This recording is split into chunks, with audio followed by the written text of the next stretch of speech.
одан көңіл қалайша дарынызген, қош келдіңіз бүгінгі кездесуге. Өнер жолы қиын жол ерендеген, жөнін тауып жете алмас үйренбеген, үйрендағы өнерді жирендейді, үйрен алмай абзалы жиренбеген. Өнерге қанат қаққандар тақырыбындағы театр актерлерімен кездесу кешіне қош келдіңіздер. Бүгінгі кештің құрметті қонақтарымен таныстыруға рұқсат етіңіздер. Қазақстан Республикасының мәдениет саласының үздігі, Ақтөбе облыстық Алақай қуыршақ театрының актері Мұратов Нұрат Мұратұлы.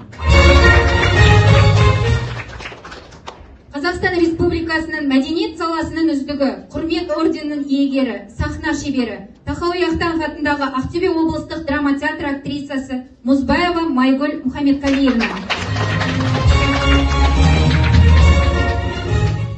Ақтөбе облыстық Алақай қуыршақ театрының жас актрисасы Бақытова Гүлжайна Нұрболатқызы.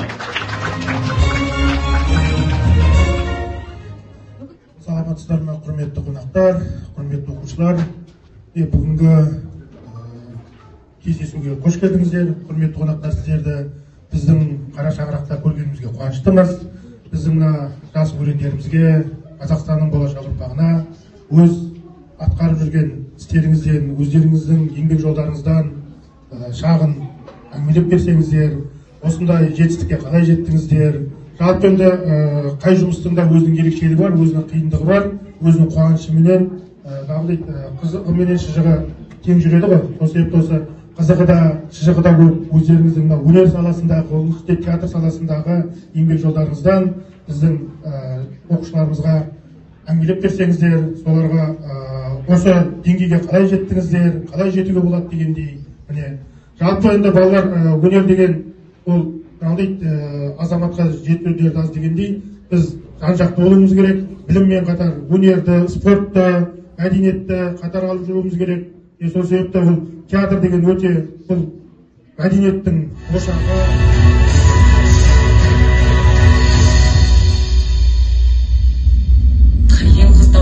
Заманда не болмаған байтақ даламда, тарихтағы талай боранда мың жанып мың өшкенбіз. Қашқан оттен суға түспедік, бақыт үшін бәрін істедік. Бірлігіміз бойға күш берер, сан сынақты күшкенбіз.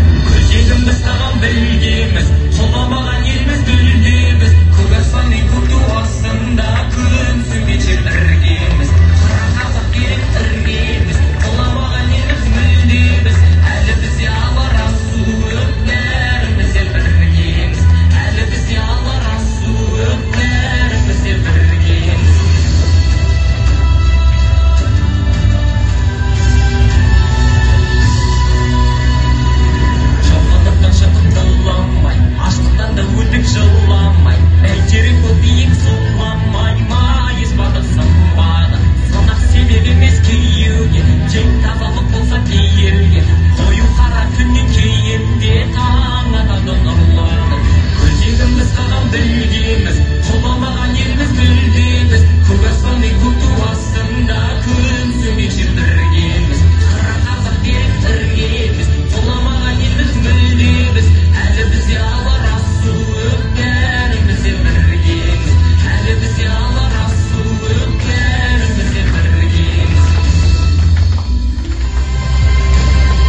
Театр мәдениет ошағы. Сан түрлі өнердің ішінде театр мәдениетінің, театр өнерінің алатын орны ерекше. Әр халықтың өзінің салт дәстүрі, әдет ғұрпы, тағылымды тарихы болады. Олар осы театр өнері арқылы біздерге сол салт дәстүрлерін хабар етеді. Театр өнері басқа да өнерлер сияқты қоғамдық ой сананың, адами дүние танымның жемісі болып саналады. Бүгінгі кешіміздің себепшісі болып отырған құрметті актерлер. Сіздерге сөз бермес бұрын мектебіміздің болашақ актерлері талпынып әзірлеген Мұқағали Мақатаевтың 92 жылдығына орай алынған Аққулар ұйықтағанда поэмасының сахналық қойылымын назарларыңызға ұсынамыз. Абай атамыз болмасам да ұқсап бақ, бір ғалымды көрсеңіз деп айтып кеткендей, оқушыларымыздың барынша ұқсап баққан өнерін тамашалаңыздар. Сындарлы пікірлеріңіз болса, айтар ақыл кеңестеріңіз бен ұсыныстарыңыз болса, қабылдауға әзірміз. Мұқағали Мақатаев Аққулар ұйықтағанда поэмасы.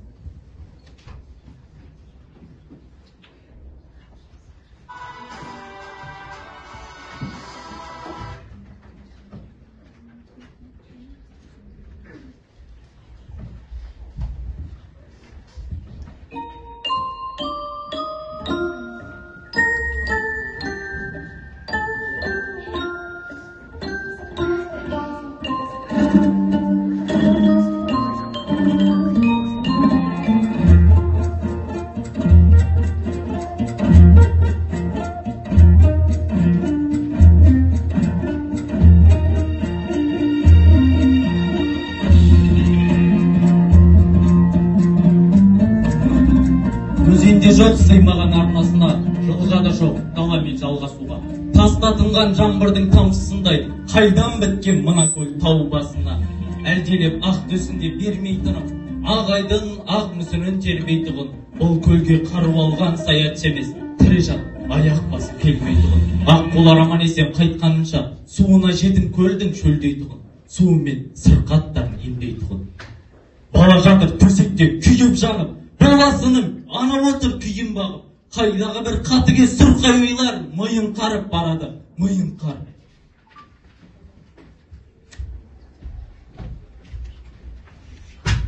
Бағана тәуіп шал не деп кетті? Әлде өтір, әлде шын деп екен. Аққу менен баланы аластаңдар, деді дағы шәйменен жөнекке. Тұрсаңшы таяу қалды таң атуға, неткен жансың санасы жаратылған. Манағы тәуіп шалдың айтқан сөзі ұмытылып кетті мен санатыңнан. Апырай, қалай барам, атармын аққу құсты қалай ғана. Айдынның аққулары ұйықтағанда, барлығы қасиетке қарайлаған, қасиетті атармын қалай ғана. Бармаймын, бара алмаймын, қалай барам. Жалғызылдан артық па жалған бәрі, балам өлсе бақыттың керегіне, томан су басып кетсін қалған дәрім. Берсен сұрап несіне армандадың, құрысын онсыз сенің жанған бағын. Мылтықта кең, арт дертте жалған бәрі. Аққулар, аққу мойын сүмбе ғана, алаңсыз тарануда күнге қарап, айдынның еркелері білмей тұрмын, етермін тағдырыңды кімге аманат. Шошырсып, шошаң өскен батырларың, ана отырған шыршаға жақындады. Көзі тұнған бейбағын төп аққуға, мылтықтың атылғанын білмей қалды. Үйу-қию көл маңы астан кестен, жер айналып тауғылап аспан көшкен, жер жаңғыртып жасалып жартастап тұр, жетім көлдің қайғысын бастан кешкен. Тау жаңғыртып тамаша құстар әні, қош айтсып көлменен ұшты бәрі, көл бетінде көлбеңдеп жарыл аққу, ұша алмайды, ұшпақ болып күш қылады.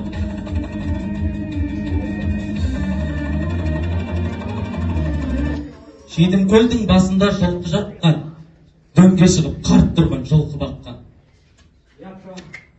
Бұл кім болды тәңсіреді? Көргенсіз, көл басында мылтық атқан, құстардың зәре-құтын шырқыратқан, нетеген қаны безер, құлқы қатқан.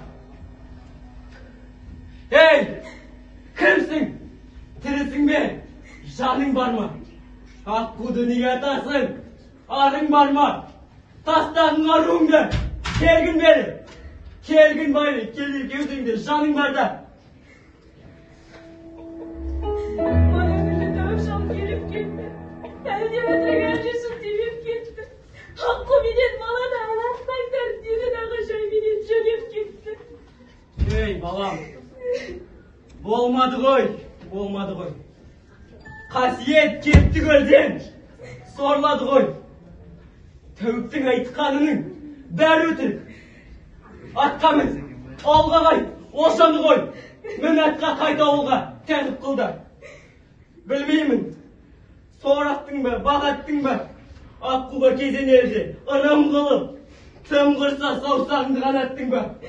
Жоқ, әлек болып арпалы сап сарғайғымен, жоқ ата, жасамадым ондайды мен. Жасымдан естігенім барды деді. Әйтеуір аққуды қанымбайды деп. Солай. Аманат бір Құдайға. Қайдағы келеді, құрғыр ойға. Өңбе, түспе, әйтеуір таласуда. Өліменен тірінің арасында. Өліп жатқан ұлына қарасында, қалсан ана жетім көл жанасында. Жоқ. Өліменен тірінің арасында. Жоқ, қасиет.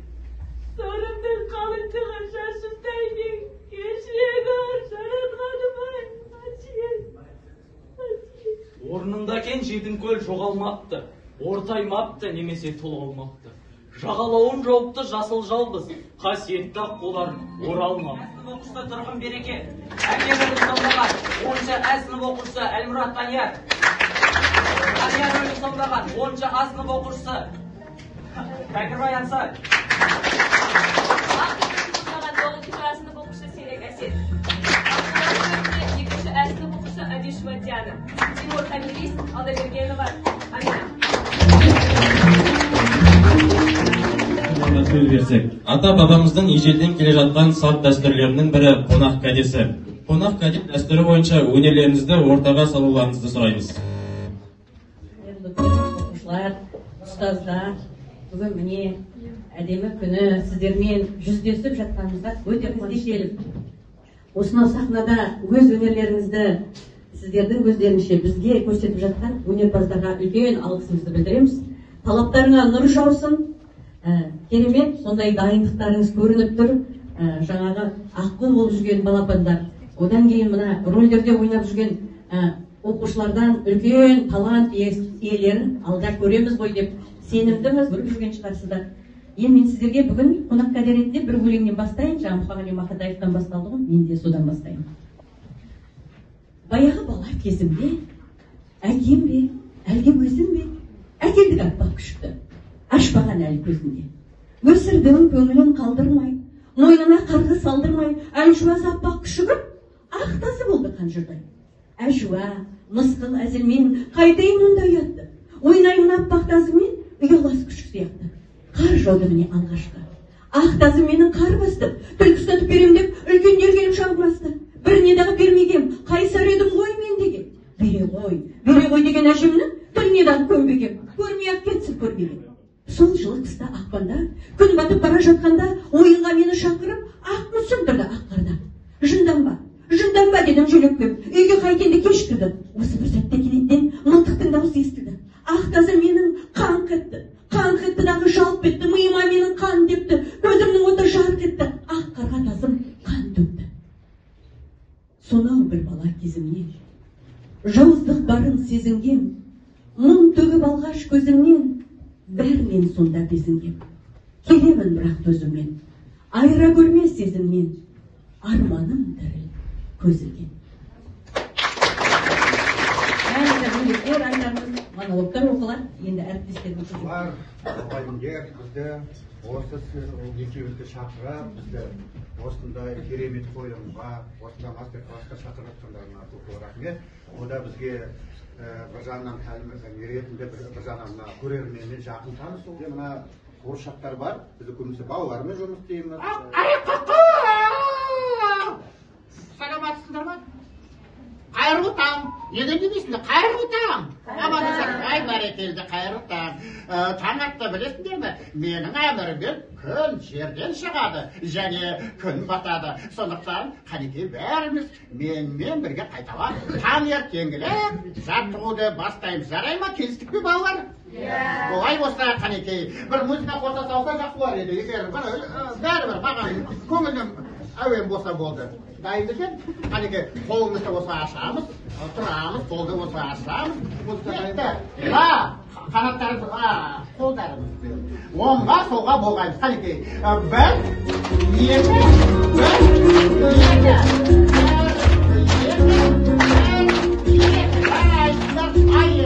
басымызды төмен, жоғары. Төмен, қанекей жоғары, төмен, жоғары, төмен, жоғары. Жарайсыңдар. Енді құйрығымызды оңға, солға бұлғаймыз. Ода келерімізді.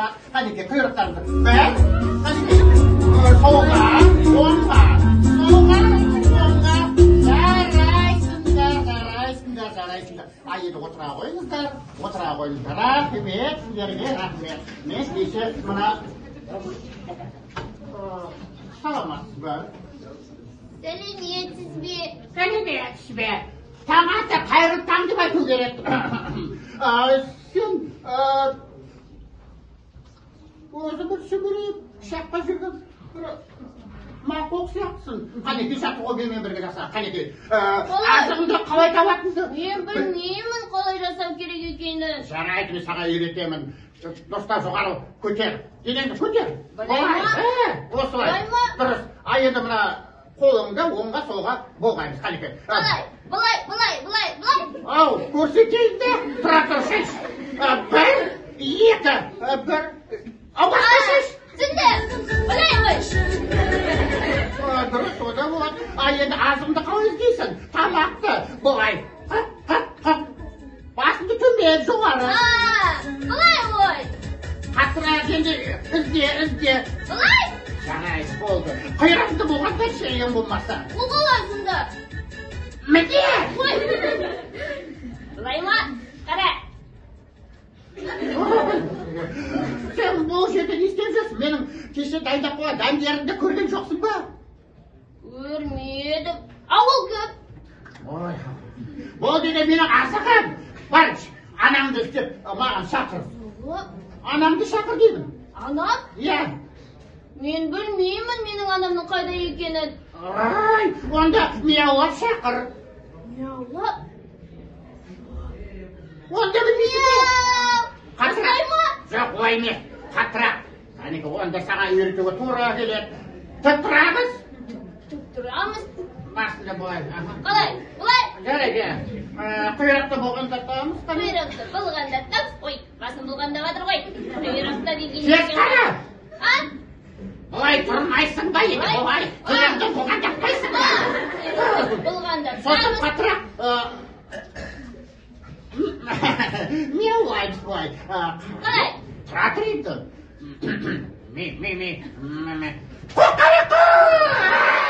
Аймысында солайда мияулай ма екен? Болды. Ой, анамды өзің істеп тауып ал. Шаршаттың ғой сен мені. Осы сүйреп мектебімізге жалпы менде сұрақ бар еді. Мысалы, кино актерлары болады, театр актерлары болады. Солардың арасындағы айырмашылық туралы айтып кетсеңіздер. Енді микрофонсыз сөйлей берейін. Кино жалпы өзі өнер академияларында мамандық кино және театр актері деген мамандық бар.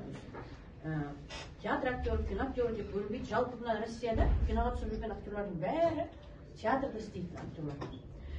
Ал киноның ойнау мен театрда ойнаудың енді шамалы бір өзгешелігі болады. Бәрінде де сезіну керек, бәрі де сол образына сеніммен ойнау керек. Жалпы театрда ойнау ол енді бөлекше. Театр үлкен аудитория қойылады. Театрда ойнағанда сен дубльмен ойнамайсың. Сен сол күні қалай ойнадың, сол спектакльді солай көрерменге жетеді. Ол сақталып қалмайды. Сол сәтте оның эмоциясы, оның сөзі, бәрі сол сәтте шығады. Ал кинода қалай? Кинода дубльмен түсіріледі, әр сәт бөлек-бөлек түсіріледі. Бірақ ол жерде де актриса, актер сол сәтті эмоциясын беруге тырысады. Өзгешелігі сонда.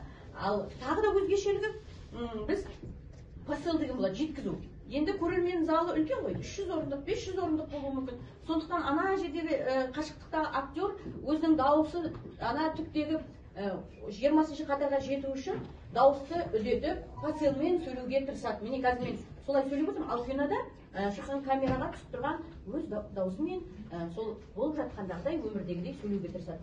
Өзгешелігі сол, ал жалпы актердің сезінуі, оның ойнауы енді ондай алып баратқан өзгешелік жоқ. Ал енді тағы бір айта кететініміз, театрда ойнаған актердің құдіреті ол енді өте жоғары деп бағалаймыз өзіміз.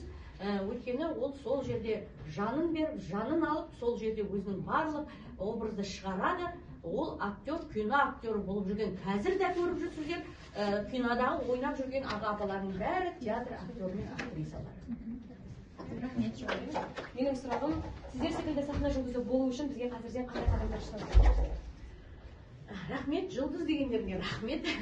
Біріншіден, жалпы өнерде биікке жету үшін сіздер өнерге барамын деп ойласаңыздар, қазірден бірінші білім, қай мамандық иесі болса, бірінші білім, бәрімізге ортақ.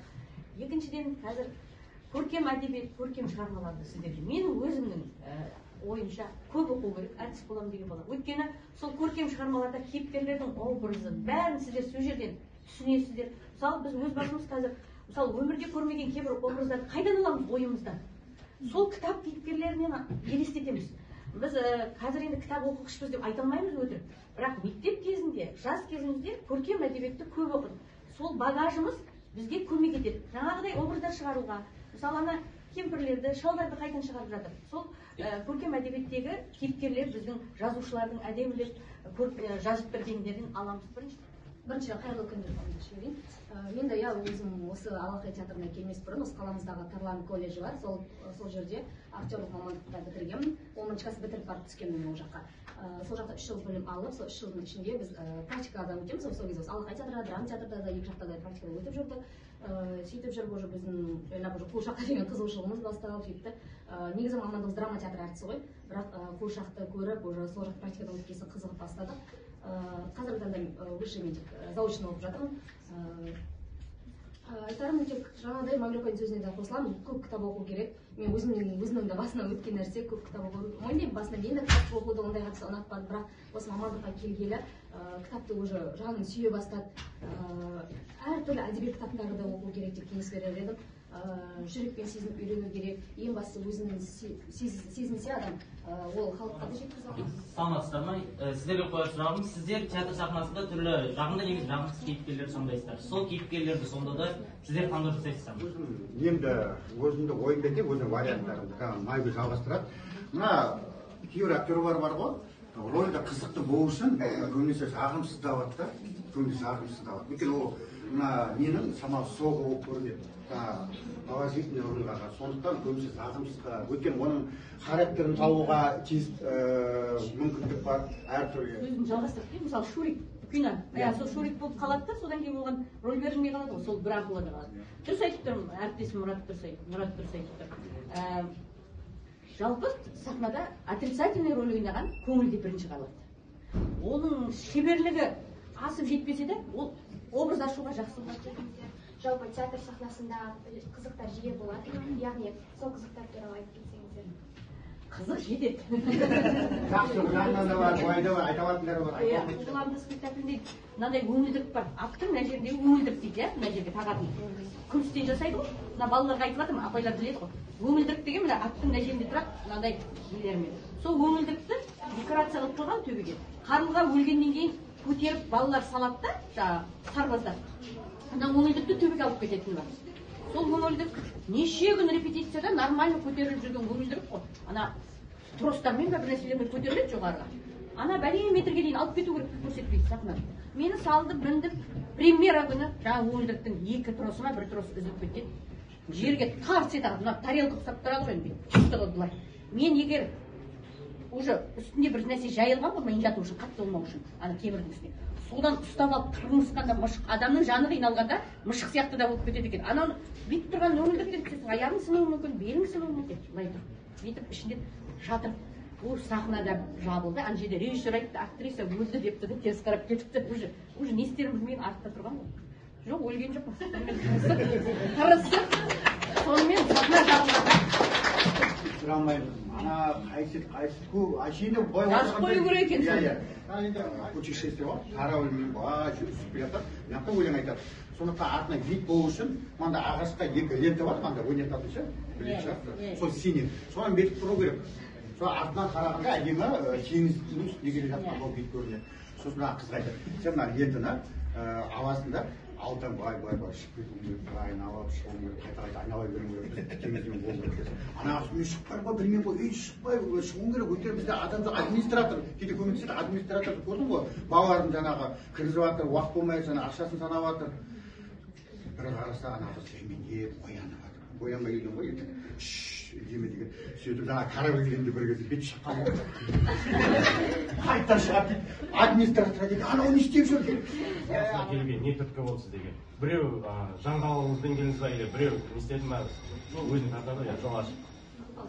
Мен бастаймын, жаңа көбісі жаңағы болашақ актрисалар армандап жүргендер актриса болды, өнер жолына шығуды армандайды, соған талпынады, бірақ кей уақытта сол жол болмай қалады, кейде сол басқа шаруамен сол қалады, сол өнерді қалады, басқа мамандыққа көшіп кетеді, сосын отырады, мен армандап едім, соға жолым болмады деп, кейбіреулер соған талпынып, соған жетуге тырысып, ақыры актриса болады или актер болады. А өз басым болса, айтса болады, болады. Мен актер болу бала кезімде армандаған жоқпын біріншіден. Мен басқа саланы армандадым. Жаңағы біреу айтқандай, мен мамандықты таңдаған жоқ, мамандық меніңше мені таңдаған сияқты. Ойда жоқта мен театрға жұмыста кірдім. Мен актер болып емес, мен әшейін суретші, конструкторшы болып жұмысқа кірдім. Одан монтировкамен жұмыс істедім, сөйтіп, бір-екі жыл істей тұрамын. Өз мамандық әсіресе жұмыс таба алмай жатыр, әшейін істей тұрайын. 2 жыл жұмыс істеп жүріп 20-ға асып кетті. Мен мектеп кезінде оқып жүрген кезде негізі арман болған актриса боламын деген, бірақ ол кезде жаңағыдай ғой, театр туралы шамалы аз ғана информация білгендіктен кино актрисасы боламын деген оймен жүрдім басында менде. Одан кейін 10 жасқа келіп, 10 жасқа келген любой адамның басында болады ғой, үйдегілер айтады, актерлыққа не істейсің деген сияқты шамалы болды, шамалы қарсылықтары ата-анам тарапынан. Одан да бір грант ұтып алатындай бір мамандықтан да ойланып бітіріп не істеймін, колледжге түсіп деген ой болатын да шығар. Мен туралы айтқан да шығар, білмеймін ол нәрсені. Бірақ өзім жаным қалап тұрғасын, ешкім сөзіне де ешкімге қараған да жоқпын. Ата-анама да шамалы түсіндіріп айттым солай деп, документтерін апарып сөйтіп тапсырып тастап, қазір бірақ өзімнің сүйікті мамандығыммен айналысып жұмыс жасап жүрмін. Әр адам өзінің сүйіктісімен айналысқан дұрыс па, қалай болғанда да. Мен өзі кішкентай кезімнен радиодан, телевизордан Бақытжан Ғалиев апаларымызды, солардың дауыстарын тыңдап, актерларға деген махаббатыммен өнерге деген құлшынысым болды. Кішкентай кезімнен биледім, ән айттым. Сөйтіп жүргенде Шалқар қаласында оқыдым ғой, Саяқтың тумасымын. Шалқар қаласында халық театрын өнер көрсететін болып, сол жерде Бодықовтың «Қанжар мен домбыра» деген спектакліне ер бала керек болып жатыр екен дегенді естіп, бір адамдар айтып, сол бір ер баланы ойнатқан екен, ойна алмаған. Почти сол главный рөлдердің бірі. Баяғы Совет үкіметінің құрылу кезеңіндегі қызылдар мен ақтардың соғысы кезіндегі сондай бір тартыстарға құрылған спектакль жазылған. Сонда Жақан деген баланың рөліне ер бала іздеп жатыр дейді, бірақ мен бардым, мен апардым. Соған өттім таңдауға. Сол таңдауға өткенде қазір енді керемет бір жердің таңдауына өткенде қуандық, театр сахнасында ойнайын деп. Ол кезде адамдардың театрға деген құлшынысы керемет, сол сахнада өнер көрсеткен ағаларымыз Думбудурада істейтін. Солармен бірге ойнап, Жақан баланың рөлін әке шешесін өлтіріп кететін сондай бір шешесін өлтіргенде жылайтын рөлді ойнадым. Содан кейін менің одан сайын мен әртіс боламын дегенде сол 3-ші класста жүргенде соған миым тоқтады. Жермен? Декорация. Мысалы декорация. Декорация білесіздер ме не екен? Айтайын, декорация деген мысалы не тұр ғой декорация? Мынау декорация. Көрдіңдер ғой. Ол жаңағы сахнаға адамның ойнауына көп себепкер кезде сол уақытта образды көрерменде елестетуге мүмкіндік беретін. Соның бірі декорация, сосын репетиция. Кулиса. Кулиса дегеніміз мына сахнаның жалған шымылдық болса, кулисалар болады. Кулисаны аттап отыр. Кулисадан шықпаймын. Алған сцена шықшай дейді ғой. Көбісі түсінбей қалдым ба сол ұсынылады. Ондағы көрсетілген күйді түрмен де, сөзбен де мүмкіндігінше әзілмен оқушыларымызға жеткізу сұралады.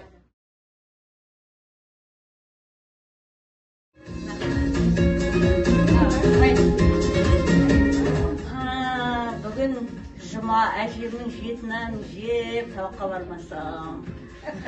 Екеуміз күшті дос болып қазір ойнап. Бүгін жақсы бала болып кітап оқимын. Оқымай ұйықтай. Айтып қоймаңдар мамама. Сендермен кездесу күшті класс. Кездесуге шамалы ыңғайсыздар екен.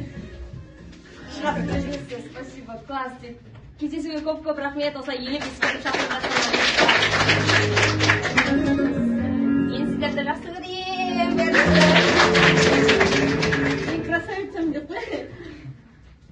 Так, сұрақ қойып. Не айтамын білмеймін. Иә. Ана сұрақ қалай деп жауап берсем екен, аған қалай деп жауап берсем екен деген менде бірінші кездесу болғандықтан. Үстімнің шамалы ас болып қалғаны болмаса. Осы сияқты. Ысып шамалы ұйқымның келіп кеткені де бар аздап.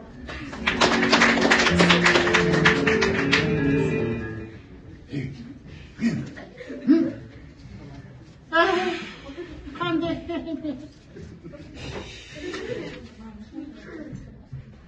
Қайсың?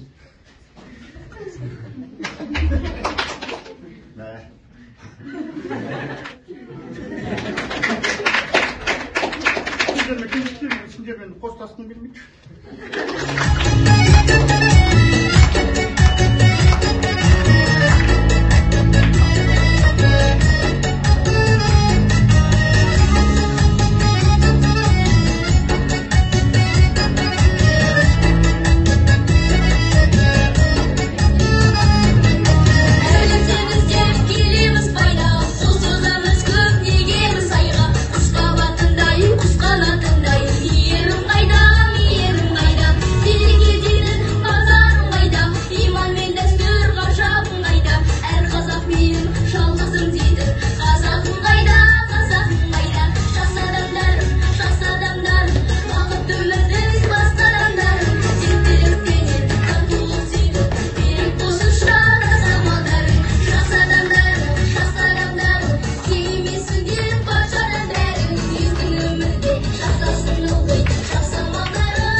өтер уақытыма сенемін. Достық іспен қастыда жеңеріме сенемін. Ақыл сана біліммен өнеріме сенемін. Арым таза ақкөңіл адалдыққа сенемін. Абыройлы ақ ниет адамдыққа сенемін дегендей.